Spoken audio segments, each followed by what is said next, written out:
যারা ফ্রিজের কাজ করে তারা মাঝে মধ্যে একটি সমস্যা ফেস করে, আর তা হলো ফ্রিজে গ্যাস দেওয়ার সাথে সাথে ফ্রিজের গ্যাস চোকিং করে। এটি খুব একটি ঝামেলাকর বিষয়। আজকের এই ভিডিওটি মূলত চোকিং বিষয়ের উপরে তৈরি করা হয়েছে। চোকিং কী কারণে হয় এই বিষয়ে বিস্তারিত বলবো এই ভিডিওতে। আমি ইউটিউবে সার্চ করে দেখেছি যে ইউটিউবে কিছু গতানুগতিক ভিডিও আছে যে চোকিং কেন হয় এবং চোকিং হলে করণীয় কী। কিন্তু আমি মনে করলাম আমি একটি পূর্ণাঙ্গ ভিডিও দেই চোকিং বিষয়ের উপর।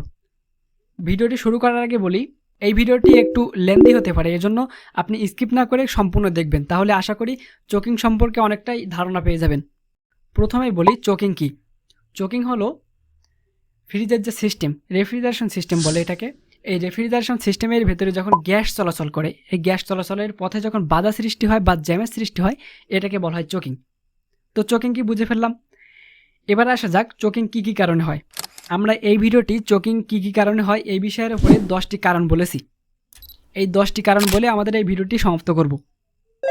1 নম্বরে যে কারণটি রেখেছি আর সেটা হলো, আমি ইউটিউবে সার্চ করে দেখেছি এবং গুগলে সার্চ করে দেখেছি যে আমরা ইউটিউবে এসে চোকিং বিষয়ে সার্চ করি হচ্ছে বর্ষাকালে বেশি। সারা বছর আপনার চোকিং হয় না, কিন্তু বর্ষাকালে বেশি চোকিং হয়। এর কারণ কি জানেন? বর্ষাকালে আমাদের কাছে যখন একটি ফ্রিজ মেরামতের জন্য নিয়ে আসে, তখন দেখা যায় যে ফ্রিজ ঠান্ডা হচ্ছে না, তারপরে দেখা গেল যে ফ্রিজে গ্যাস নেই। তখন আমরা যেটা করি আর তা হলো ফ্রিজের কনডেন্সার এবং ইভাপোরেটর এই দুইটা সেট আলাদা করে আমরা কিন্তু মিটার লাগিয়ে প্রেসার দেই লিক টেস্ট করার জন্য। লিক টেস্ট করার জন্য আমরা যে প্রেসার দেই, এই প্রেসার দেই হচ্ছে কম্প্রেসারের হাওয়ার মাধ্যমে। বাংলাদেশের অধিকাংশ টেকনিশিয়ান এই কম্প্রেসারের হাওয়ার মাধ্যমে কিন্তু এই প্রেসারটা দিয়ে থাকে। এখানেই মূল সমস্যাটা কিভাবে? সমস্যাটা হচ্ছে বর্ষাকালে বাতাসে কিন্তু অধিক পরিমাণে জলীয় কণা থাকে। এই জলীয় কণাগুলো আপনার কিন্তু কম্প্রেসারের হাওয়ার সাথে কনডেন্সার বা ইভাপোরেটর যেটাতে আপনি প্রেসার দিচ্ছেন, এই প্রেসারের সাথে কনডেন্সার এবং ইভাপোরেটরের ভেতরে প্রবেশ করছে। এবং আপনি যখন ফ্রিজটিকে মেরামত শেষে গ্যাস চার্জ করার জন্য প্রস্তুত করছেন, তখন যেই মাত্র গ্যাস দিচ্ছেন তখনই চোকিং করছে।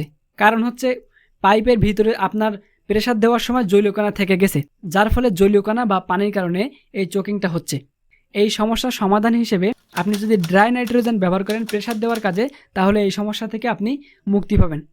আর যদি আপনার পক্ষে সম্ভব না হয়, সেক্ষেত্রে আপনি যেটা করবেন আর তা হলো জলীয় কণা মুক্ত স্থান বা শুকনো কোনো জায়গা, হাওয়া বাতাস চলাচল মোটামুটি শুকনো জায়গা, এমন একটি জায়গা বেছে নিয়ে আপনি কম্প্রেসার দিয়ে প্রেসার দেবেন। আশা করি আপনার এই সমস্যা থেকে সমাধান কিছুটা হলেও হবে। এরপরে দ্বিতীয় যে কারণে ফ্রিজে চোকিং সমস্যা হয় আর তা হলো ফ্রিজে যদি সঠিক নিয়মে ভ্যাকুয়াম না হয়। ফ্রিজে যদি সঠিক নিয়মে ভ্যাকুয়াম না হয়, তাহলে কিন্তু এর ভিতরে বাতাস এবং জলীয় কণা থেকে যেতে পারে। এখন বাতাস থাকলে একরকমভাবে চোকিং করবে এবং জলীয় কণা থাকলে আর একরকমভাবে চোকিং করবে। প্রথমে আসি যে বাতাস থাকলে কিভাবে চোকিং করবে। বাতাস থাকলে যেটা হবে, যখন গ্যাস চার্জ করবেন, বাতাস তখন এই গ্যাসের সাথে মিশে কনডেন্সারের উপরিভাগে অবস্থান করবে এবং কনডেন্সার ওভার হিট হবে।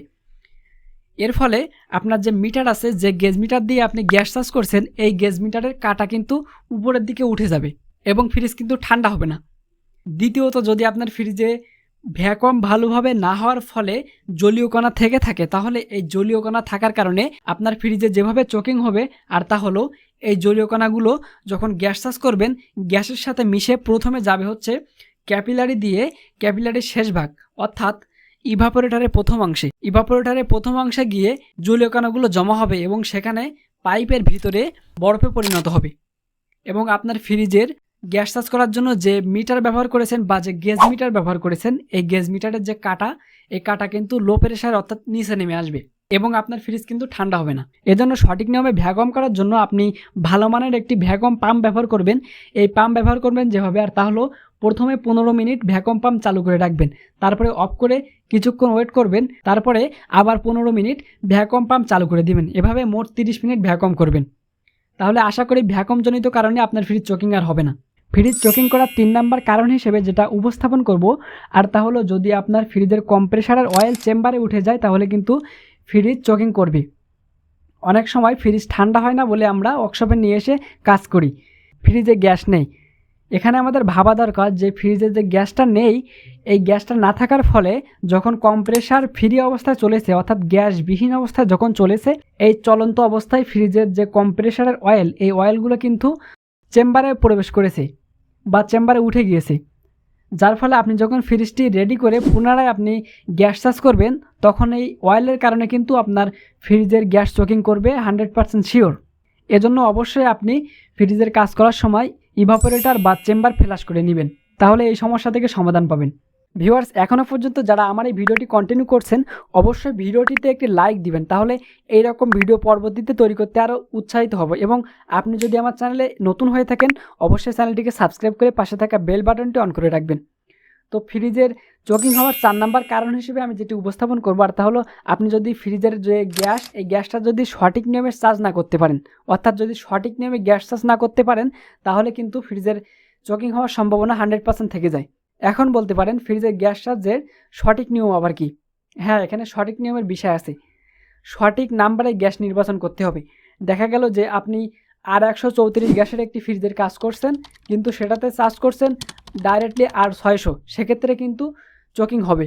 এবং অনেক টেকনিশিয়ান একটি ভুল করে থাকে গ্যাস চার্জের সময়, আর সেটা হলো হোস পাইপ পার্জিং করে নেয় না, যার ফলে কিন্তু বাইরের বাতাস গ্যাসের সাথে প্রবেশ করে। বাইরের বাতাস প্রবেশের ফলে কিন্তু ফ্রিজের চোকিং হয়। এজন্য এই বিষয়ে সতর্ক থাকবেন। ফ্রিজ চোকিং করার 5 নাম্বার কারণ হিসেবে আমি যেটি উপস্থাপন করবো আর তা হলো আপনি যদি ফ্রিজ চালু রেখে গ্যাস দেন এবং কম পরিমাণ গ্যাস দিয়ে ফ্রিজটি চালু করে রাখেন তাহলে কিন্তু ফ্রিজ চোকিং করবে। আপনি যদি ফ্রিজ চালু রেখে লিকুইড গ্যাস দেন তাহলে কিন্তু ফ্রিজ 100% চোকিং করবেই। আর যদি আপনি ফ্রিজে কম পরিমাণ গ্যাস দিয়ে ফ্রিজটি চালু করে রাখেন সেক্ষেত্রে কিন্তু ভ্যাকুয়াম নষ্ট হওয়ার ফলে ফ্রিজ চোকিং করবে। 6 নাম্বার কারণ হিসেবে আমি যেটি উপস্থাপন করব, ফ্রিজে যদি কম্প্রেসারে পাম্পিং দুর্বল হয়। আপনার ফ্রিজের যদি কম্প্রেসারে পাম্পিং দুর্বল হয় তাহলে কিন্তু ফ্রিজের চোকিং হওয়ার সম্ভাবনা থাকে। তার কারণ হলো ফ্রিজের কম্প্রেসারে পাম্পিং দুর্বল হওয়ার কারণে ফ্রিজের যে গ্যাসের যে সংকোচনের যে মাত্রা, এই সংকোচনের মাত্রা সঠিকভাবে দিতে পারে না, যার ফলে কিন্তু চোকিং হয়। এরপরে 7 নম্বরে যেটা থাকছে, কন্ডেন্সার এবং ইভাপোরেটর পরিবর্তন করলে তার সাইজ মিল যদি না থাকে তাহলে কিন্তু ফ্রিজ চোকিং করবে। দেখা যাচ্ছে যে আপনি একটি বড় ফ্রিজের কাজ করেছেন কিন্তু মাত্রা অতিরিক্ত ছোট কন্ডেন্সার ব্যবহার করেছেন কন্ডেন্সার পরিবর্তনের ক্ষেত্রে, সেক্ষেত্রে কিন্তু আপনার ফ্রিজের চোকিং হওয়ার সম্ভাবনা থাকে বা চোকিং হবেই।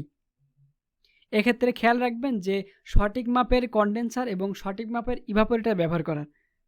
ফ্রিজ চোকিং হওয়ার 8 নাম্বার কারণ হিসেবে যেটা থাকছে তা হলো আপনি যখন ফ্রিজের কম্প্রেসার পরিবর্তন করেন, এই কম্প্রেসার পরিবর্তনের ক্ষেত্রে আপনি যদি ছোট ফ্রিজে বড় সাইজের কম্প্রেসার নির্বাচন করেন এবং বড় ফ্রিজে ছোট সাইজের কম্প্রেসার নির্বাচন করেন তাহলে কিন্তু ফ্রিজ চোকিং হবে। এজন্য ফ্রিজের কম্প্রেসার পরিবর্তনের ক্ষেত্রে ফ্রিজের কম্প্রেসারের সঠিক সাইজ নির্বাচন করতে হবে। ফ্রিজ চোকিং হওয়ার 9 নাম্বার কারণ হিসেবে যেটা থাকছে, ফিল্টার এবং ক্যাপিলারি যদি ব্লক হয় তাহলে কিন্তু ফ্রিজ চোকিং হবে। অনেক সময় ফ্রিজ যখন অনেক বয়স হয়ে যায় বা অনেক দিন চলে, এই ক্যাপিলারি টিউব এবং ফিল্টার ড্রায়ার কিন্তু ব্লক হয়।